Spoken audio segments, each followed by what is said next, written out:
Hello everyone, क्या हाल है भाई आप सभी। तारीख है 24 अक्टूबर 2023। शुरुआत करते मुख्य समाचार में देश भर की छोटी बड़ी तमाम खबरों पर। मेडिकल में जूनियर डॉक्टरों ने तीमारदारों को पीटा।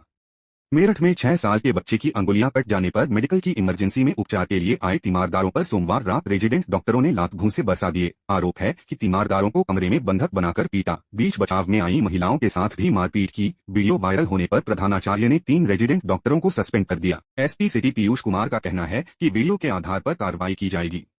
दोस्तों, हमारे यूट्यूब चैनल और फेसबुक पेज पर पहली बार आए हैं तो वीडियो को लाइक व आर के वीडियोस चैनल को सब्सक्राइब कर लें और हमारे राजू दास फेसबुक पेज को भी फॉलो कर लें।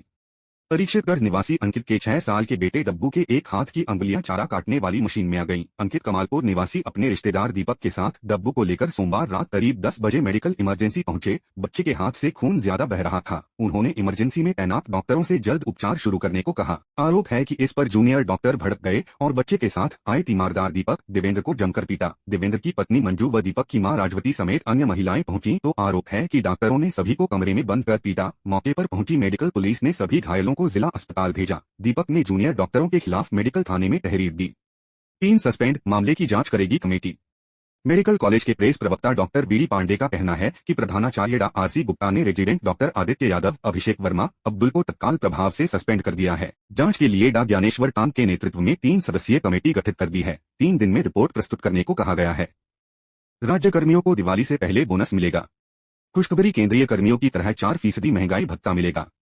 केंद्रीय कर्मचारियों को बोनस देने और बड़ी दर से महंगाई भत्ता दिए जाने की घोषणा के बाद यूपी सरकार भी दीपावली से पहले बोनस और महंगाई भत्ता देने की घोषणा कर सकती है।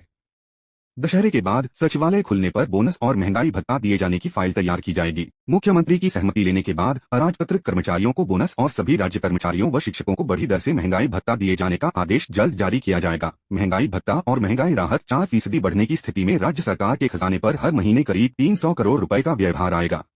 बोनस की राशि अधिकतम 7,000 हो सकती है। अराजपत्रित कर्मचारियों को बोनस केंद्र द्वारा तय दर के अनुसार राज्य में भी तय किया जाता है, जिसके मुताबिक प्रत्येक कर्मचारियों को अधिकतम 7,000 रुपए बोनस मिलेगा।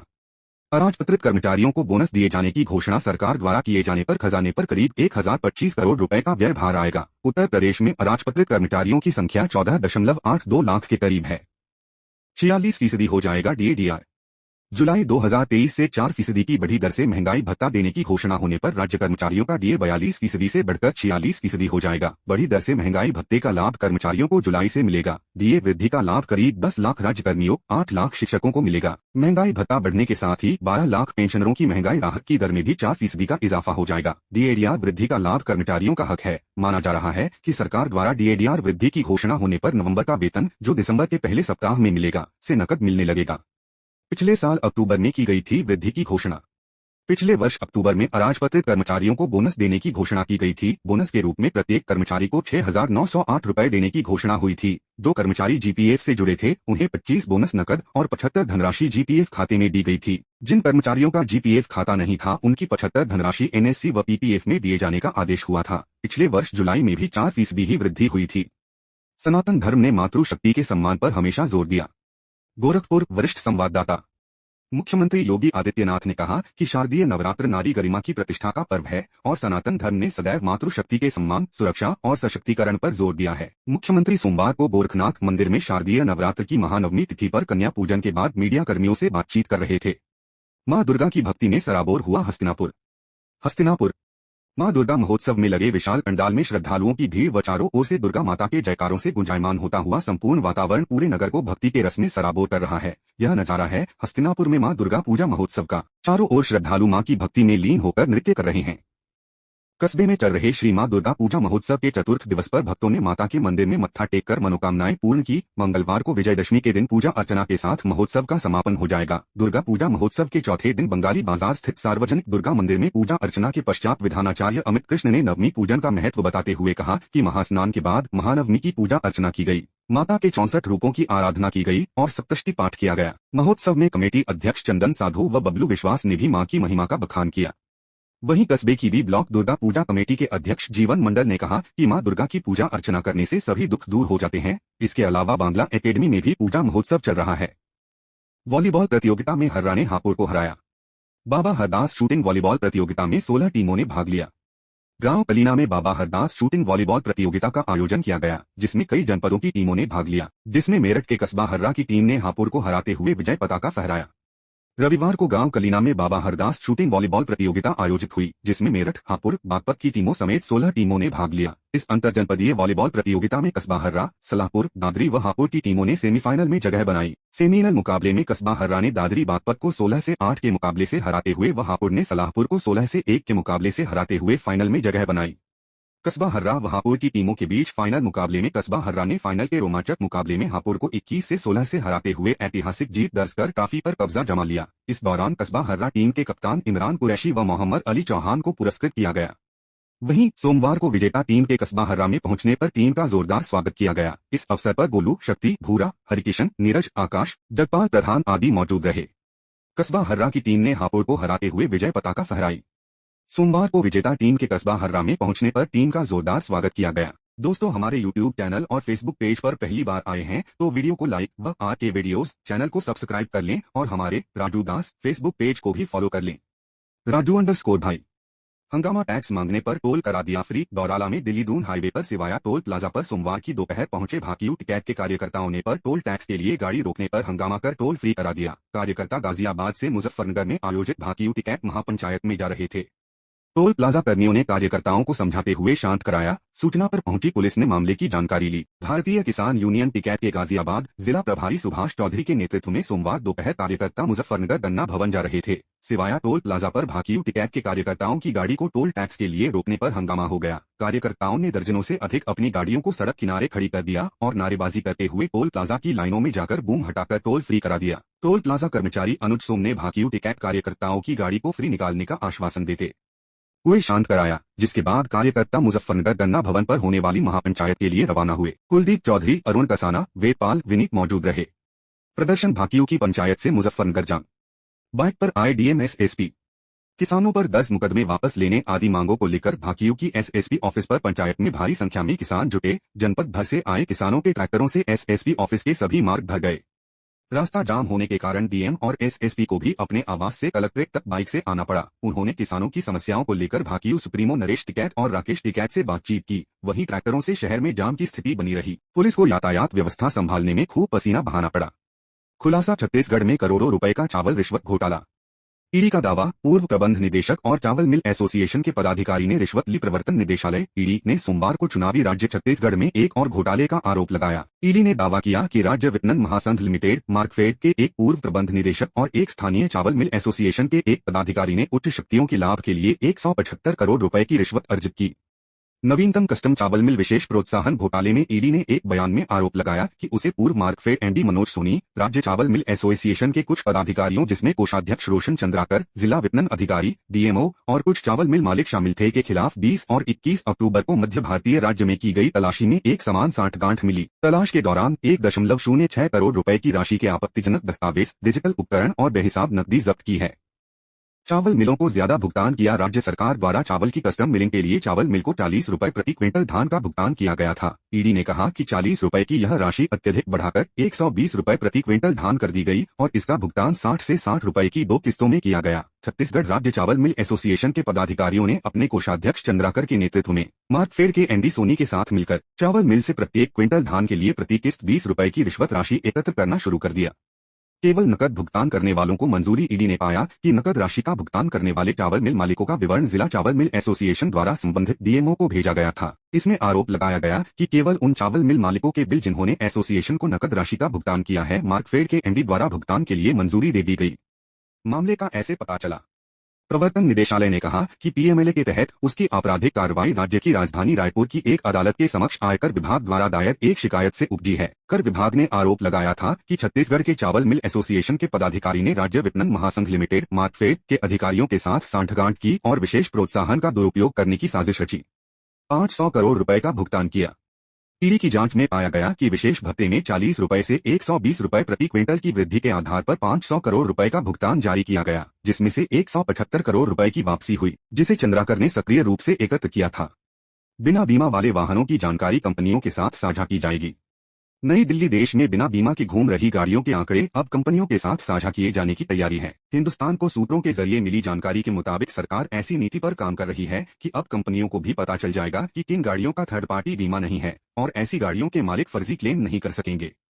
मामले से जुड़े अधिकारी के मुताबिक पिछले हफ्ते बीमा कंपनियों और वित्त मंत्रालय के अंतर्गत आने वाली वित्त मामलों के विभाग के अधिकारियों के बीच हुई बैठक में इस बारे में चर्चा हुई थी। कंपनियों ने अधिकारियों के सामने विषय रखा कि फर्जी क्लेम की वजह से उनका ट्रैक रिकॉर्ड खराब हो जाता है, साथ ही दावा निपटान अनुपात भी बिगड़ जाता है। ऐसे में उनके प्रीमियम पर दबाव पड़ता है। सरकार से उन्होंने मांग रखी कि इंश्योरेंस इंफॉर्मेशन ब्यूरो की तरफ से उन्हें ऐसे आंकड़े मुहैया कराए जाएं कि किन गाड़ियों का थर्ड पार्टी बीमा नहीं है, ताकि वो ऐसी गाड़ियों के फर्जी दावे को स्वीकार करने से पहले जांच सकें। साथ ही उन गाड़ियों को बीमा के दायरे में लाने का काम आगे बढ़ाया जा सके। सरकार की तरफ उन्हें इसके लिए आश्वासन दिया गया है।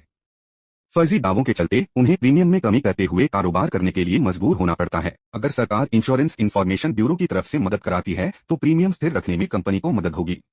आंकड़ों के मुताबिक करीब 30 लाख ऐसी गाड़ियों की जानकारी है जिनके पास थर्ड पार्टी बीमा नहीं है। दोस्तों, हमारे YouTube चैनल और Facebook पेज पर पहली बार आए हैं तो वीडियो को लाइक व आर के वीडियोस चैनल को सब्सक्राइब कर लें और हमारे राजू दास Facebook पेज को भी फॉलो कर लें। राजू_भाई। पुलिस ड्यूटी में जल्द तैनात होंगे भारतीय नस्ल के कुत्ते। रामपुर हाउंड, हिमाचली शेफर्ड, गद्दी, बकरवाल और तिब्बती मास्टिफ जैसे भारतीय नस्ल के कुत्ते जल्द ही पुलिस ड्यूटी में तैनात किए जाएंगे।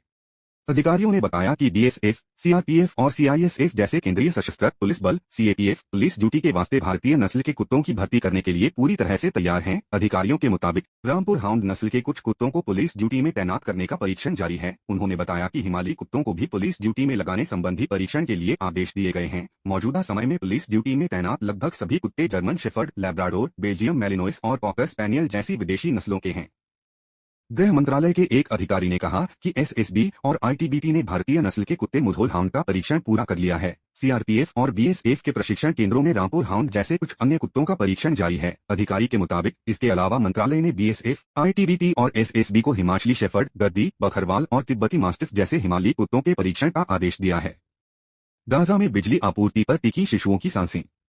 7 अस्पतालों को ईंधन की कमी के कारण बंद करना पड़ा। समय रहते व्यवस्थाएं ठीक नहीं हुई तो कुछ भी अनहोनी हो सकती है।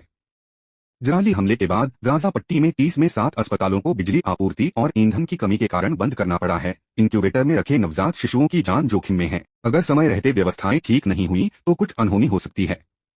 गाजा पट्टी के मध्य में स्थित अलक्सा अस्पताल के नवजात शिशुओं के वार्ड में शीशे के इंक्यूबेटर के अंदर रखा समय से पूर्व जन्मा नवजात शिशु रो रहा है। गहरी पीड़ा में नजर आ रहे इस शिशु के नन्हे शरीर से इंक्यूबेटर में मौजूद नलिकाएं जुड़ी हैं। एक वेंटिलेटर उसे सांस लेने में मदद करता है। एक नली के जरिए उस तक दवा पहुंचाई जाती है और मॉनिटर उसके नाजुक महत्वपूर्ण संकेतों को प्रदर्शित करता है। शिशु का जीवन बिजली के निरंतर प्रवाह पर टिका है, क्योंकि बिजली से चलने वाले इन उपकरणों के जरिए ही उस तक जीवन रक्षक दवाएं और संसाधन पहुंचाए जाते हैं। और अगर अस्पताल को उसके जनरेटरों के लिए ईंधन नहीं मिलता है तो बिजली की आपूर्ति के जल्द खत्म होने की आशंका है। अस्पताल के निदेशक याद अबू जहार इस बात को लेकर आशंकित हैं कि जनरेटर बंद हो जाने पर वार्ड के मौजूद नवजात शिशुओं की ऑक्सीजन सपोर्ट की कमी के कारण मृत्यु हो जाएगी। 1.5 लाख लीटर ईंधन की जरूरत। 7 टैंकरों ने सीमा के गाजा क्षेत्र में संयुक्त राष्ट्र डिपो से ईंधन लिया, लेकिन यह स्पष्ट नहीं है कि उनमें से कोई भी टैंकर अस्पतालों के लिए भेजा गया है या नहीं। WHO के प्रवक्ता तारिक जसारेविक ने कहा कि अस्पतालों में बुनियादी सेवाएं प्रदान करने को 1,50,000 लीटर ईंधन की जरूरत है। इलाज, इंतजार। UN में पक्ष रखेंगे इजरायली विदेश मंत्री। इजरायल के विदेश मंत्री एली कोहेन मंगलवार को संयुक्त राष्ट्र सुरक्षा परिषद में हमास के हमलों और आतंकवादी संगठन के खिलाफ इजरायल के युद्ध पर बोलने के लिए सोमवार रात न्यूयॉर्क जा रहे हैं। उनकी एंटोनियो गुटेरेस से भी मिलने की उम्मीद है। कनाडा, इटली समेत कई देशों ने इजरायल का समर्थन किया। Washington agency.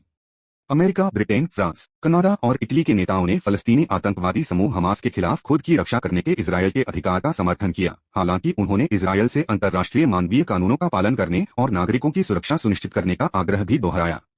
अमेरिका के राष्ट्रपति जो बाइडन द्वारा कनाडा के प्रधानमंत्री जस्टिन ट्रूडो, फ्रांस के राष्ट्रपति इमैनुएल मैक्रों, जर्मनी के चांसलर ओलाफ शोल्ज, इटली की प्रधानमंत्री जॉर्जिया मेलोनी और ब्रिटेन के प्रधानमंत्री ऋषि सुनक से फोन पर बातचीत करने के बाद व्हाइट हाउस ने रविवार को एक संयुक्त बयान जारी कर यह बात कही। अमेरिका, ब्रिटेन, फ्रांस, कनाडा और इटली के नेताओं ने शनिवार को 2 अमेरिकी बंधकों की रिहाई का स्वागत किया।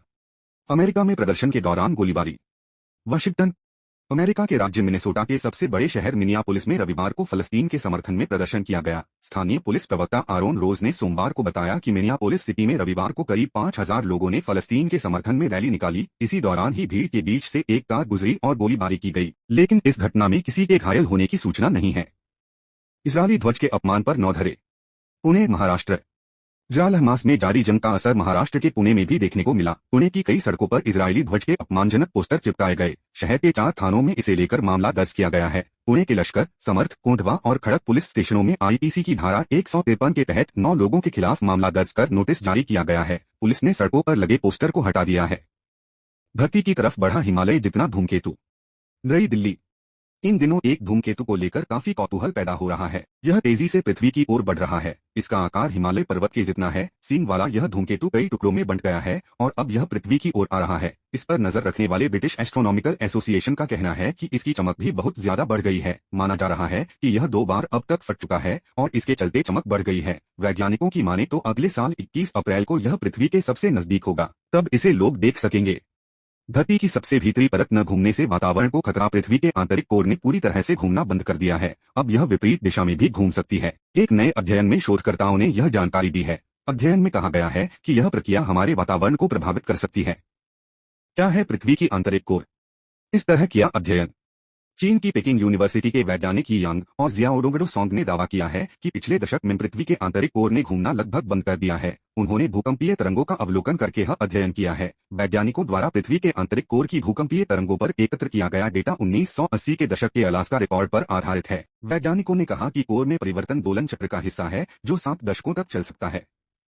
हॉलीवुड में बन चुकी है फिल्म। शोधकर्ताओं का यह दावा साल 2003 में आई हॉलीवुड फिल्म द कोर की तरह लग रहा है। इस फिल्म में दिखाया गया है कि पृथ्वी की कोर घूमना बंद कर देती है। वैज्ञानिक पृथ्वी की कोर में ड्रिलिंग करके इसे फिर से घुमाने की कोशिश कर रहे हैं ताकि वैश्विक आपदा को टाला जा सके। लेकिन दुनिया इस खतरे से अनजान थी क्योंकि ऐसे सर्वनाश के कोई संकेत कभी मिले नहीं थे। पृथ्वी के आंतरिक कोर की भूकंपीय तरंगों के जरिए किया अध्ययन। 2003 में आई द कोर फिल्म इसी विषय पर थी आधारित।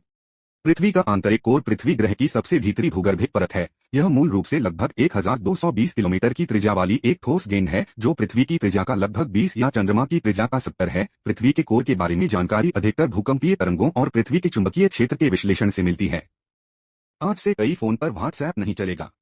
एंड्रॉयड 5.0 वर्जन या उससे पहले के वर्जन पर व्हाट्सएप सपोर्ट मिलना मंगलवार से बंद हो जाएगा। इसका मतलब है कि जो स्मार्टफोन्स बताए गए वर्जन से नए वर्जन पर काम कर रहे हैं, व्हाट्सएप केवल उन वर्जन पर काम करेगा। मेटा ने अपने ब्लॉग में जानकारी दी है कि कंपनी का instant messaging app Android OS 5.0 और उससे पहले वाले OS पर चलना बंद कर देगा। फिलहाल ऐप एंड्रॉयड 4.1 और उससे नए वर्जन को सपोर्ट करता है।